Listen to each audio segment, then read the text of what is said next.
Welcome back to another episode installment of the ONJ podcast. Um, I am your co-host Orlando. I'm your co-host, Jeremiah. Make sure you like, you comment, you subscribe, you share, and you turn on post notifications to immediately get notified when a video is up. Because we bring you great content, share with everybody, your cousin, your mom, your dad, your babysitter, your dog walker, everybody. Tonight we had a high scoring, at least on one side, game. Um, the Oklahoma City Thunder beat the Los Angeles Lakers 139-96. We all know I'm starting off the video because it says it's a Thunder game. So it's only right that I get my 2 words in for this podcast because the rest of this podcast will be filled with Jeremiah's um takes, um enthusiasm, Two words. and going crazy over the Oklahoma City Thunder. So Two the words. floor is yours. I don't know if you want to start with your player of the game or you just want to go crazy. I mean, it's all you. It's all you. 2 words. That's all you give me yourself? 2 words. I was gonna give you one, but I would say, uh, I agree with everything you said. Uh, beatdown. Uh, belt. Uh, you know, um, linebacker coming down the middle. Uh, storm. Uh, corner, corner coming from the edge.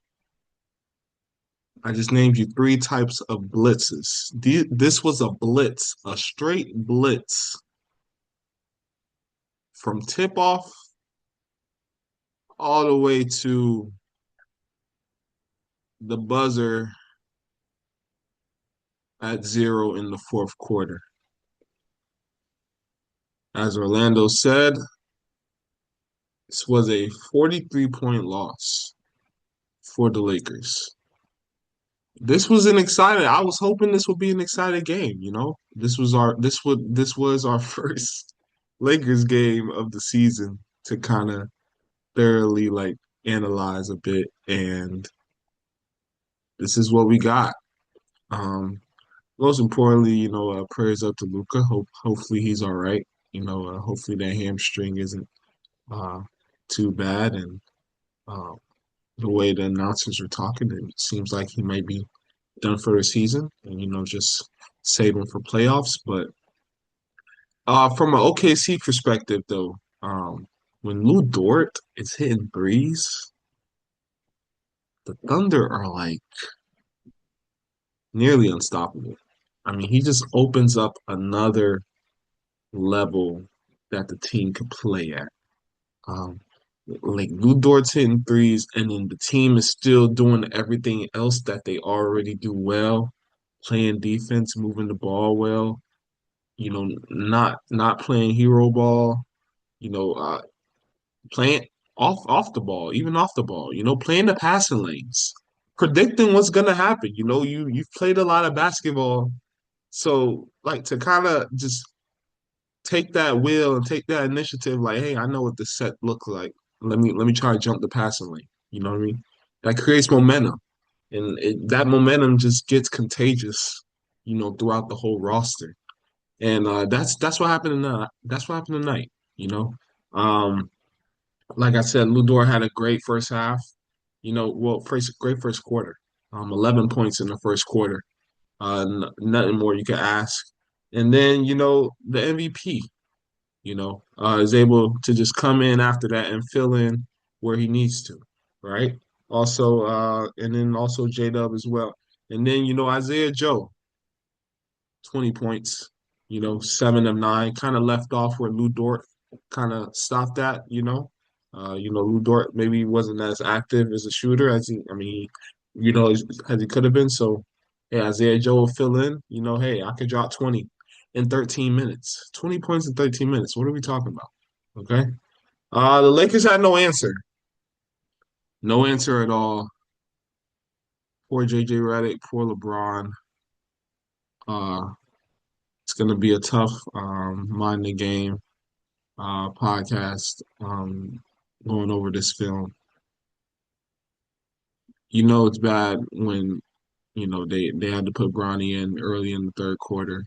I mean, it was great to see the father son, duo in person, um, but yeah, straight beat down. It was horrible, but from start to finish, it was awful.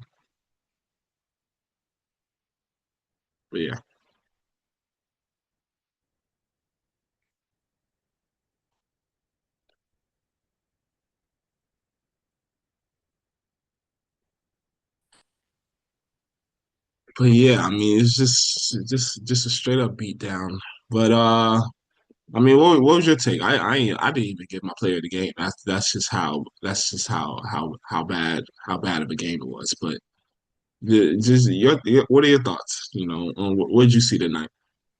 Am I allowed to talk? You got it.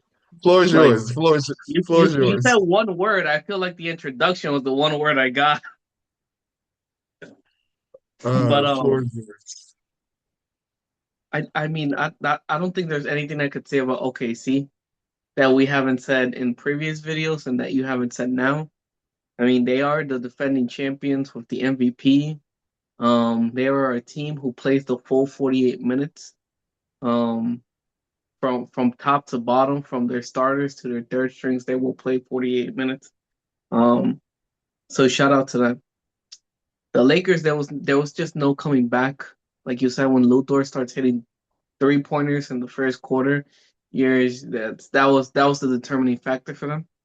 He would not Um, miss. he wouldn't. There was just there was nothing they could do. I think the Thunder were up what 10. I think JJ called a timeout. They come back from the timeout. Now OKC's up by 20 and JJ had to call another timeout. It's like, what's going on here? He Yeah, only has like what six times out, and now he had to already take two in the first like 3 minutes or something because yeah. y'all couldn't do anything. It was bad. It was bad. It was bad. It was bad, It got and ugly.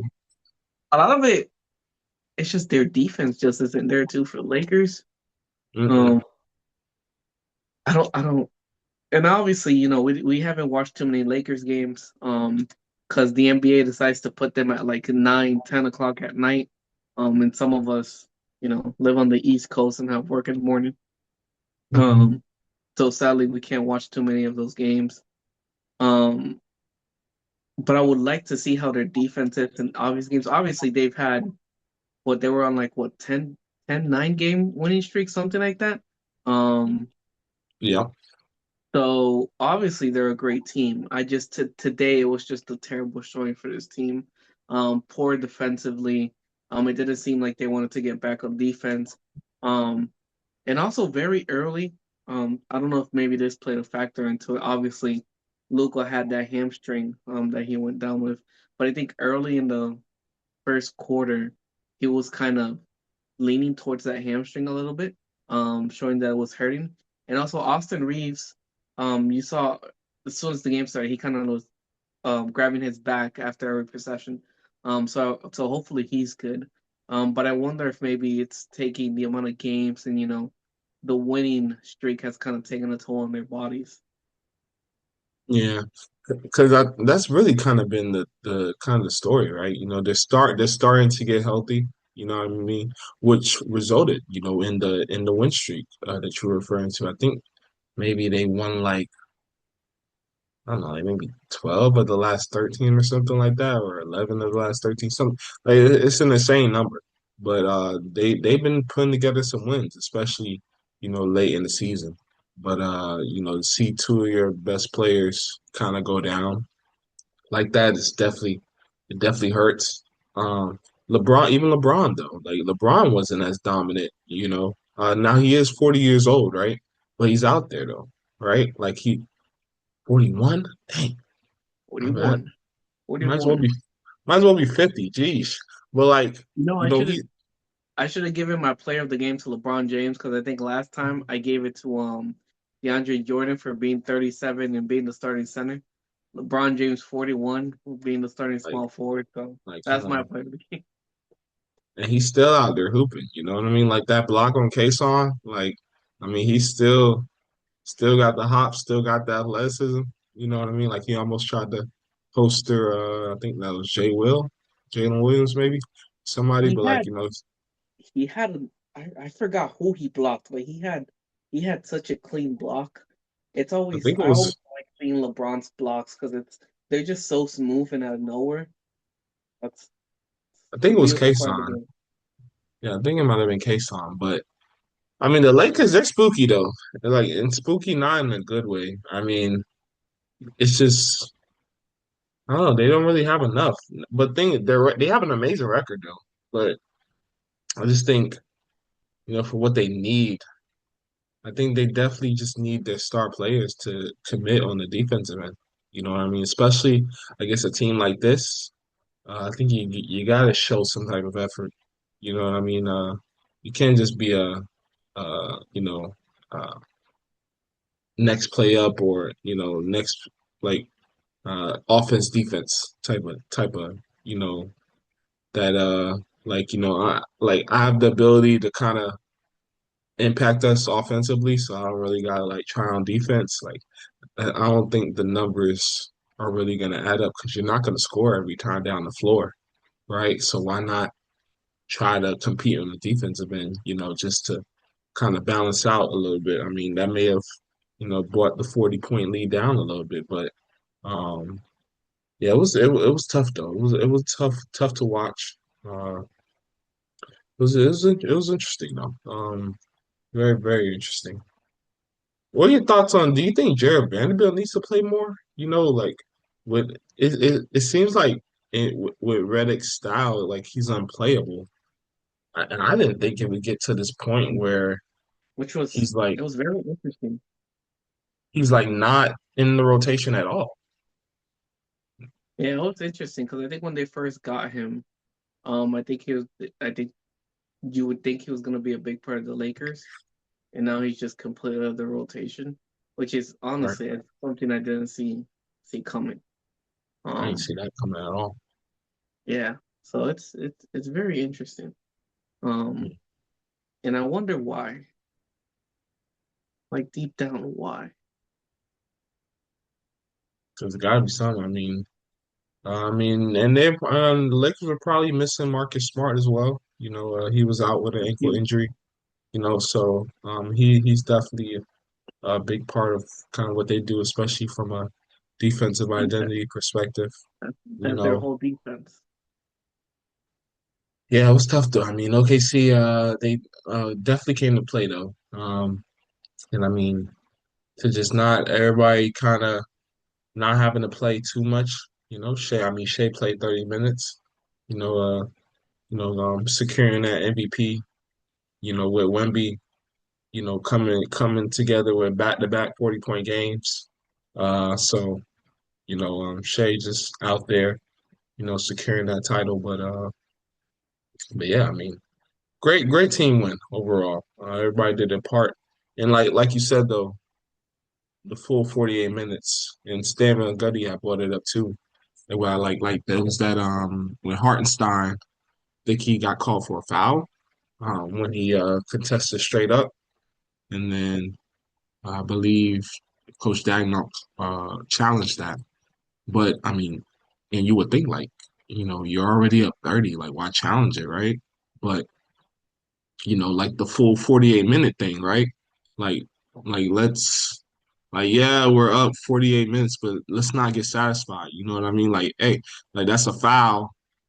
Like if that's not a foul and you just called a foul on my guy, I'm still challenge it. Even if I'm up 30, 40, 50, like I'm still gonna challenge it. You know what I mean? So to like kind of show your team that like to not get satisfied. Like even though like I'm up 30, like I could have just kept my challenge and just let the game play on and we'll probably still win the game by a lot, but to kind of stop the game while you're up by that much says a lot about Coach Dagnall as well. So I thought I wanted to bring that up too because you kind of reminded me of that with the full 48 minutes, like playing through the whole game. So Yeah, and I think, just that shout out to coach, but it's good leadership that he's showing. I think the whole team buying into playing 48 minutes starts off with that with the coach. Um, so shout out for him for that. Um, Also, I think shout out to JJ Redick. I think I saw somewhere that he is his second season and he already won 50 plus games in both his first uh, two seasons. wow, that's impressive. That's Um, incredible. I think he was the second or third coach in Lakers history to ever do that in his first two seasons. So You know how tough that is to like kind of pretty much be like a media person. Like you really, I mean, you start off in the podcast space, interviewing players, and then you kind of go into, and then you kind of, well, I don't know, maybe he started with color commentating. I'm not sure, but either or, right? You come from that space to kind of, you go from talking about NBA players to coaching them, you know, to 50 plus win seasons in back-to-back years. Like that's impressive, So definitely a shout out to him for that. yeah. I think a lot of people underestimated him because he came from doing the podcast with LeBron. But I feel like if we had sat down and watched some of those podcasts when they were breaking down film, I was like, he has a good, He knows what he's talking IQ about. for the game. Yeah. No, he, Uh, he for sure knows what he's talking about. I mean, even if you listen to him like talk with players, like you could tell the passion that he has. And I mean, it would be sick if this was like his plan all along. You know what I mean? To kind of establish a podcast to kind of get in the because he would get some high level players like on his pod. You know what I mean? So if this was like his plan to kind of establish a podcast to where I could have these high level basketball conversations with these guys, just to kind of mentally prepare myself for like what it will take to kind of coach, maybe like quote unquote coach or like, I mean, talk to someone of these calibers. You know what I mean? Like in terms of from a coaching perspective, like that'd be sick. Like if that was his plan, what I mean, this whole time and then like for it to actually come to fruition. It's pretty cool. 'Cause, I mean, I don't think I remember him interviewing too many Lakers players. Maybe Austin Reeves before like he became a coach. I think maybe Austin Reeves, maybe, and then of course LeBron with the podcast, but um, with the Mind the Game podcast. But yeah, like I mean, yeah, it's pretty cool his journey, like what his journey has been done. But that's a great accomplishment, to be honest. yeah. Shout out to him. Yeah, but I mean, uh, we can't say it anymore. I mean, it was bad. Um, OKC score. It was like a point. I was looking at the game. OKC had 90 points in under 28 minutes. Like so, they scored 90 point. Almost scored 100 points in 28 minutes. Meaning, like there's still 20 minutes left, in the game after that. So that just kind of shows you the type of night the Thunder had, and that was a great team win. Um, yeah, on to the next one. Shout out to the Thunder. Shout out to the Thunder. I appreciate everybody for tuning in. Don't forget to like, comment, subscribe, turn on post notifications, and we'll catch you in the next video. Yeah.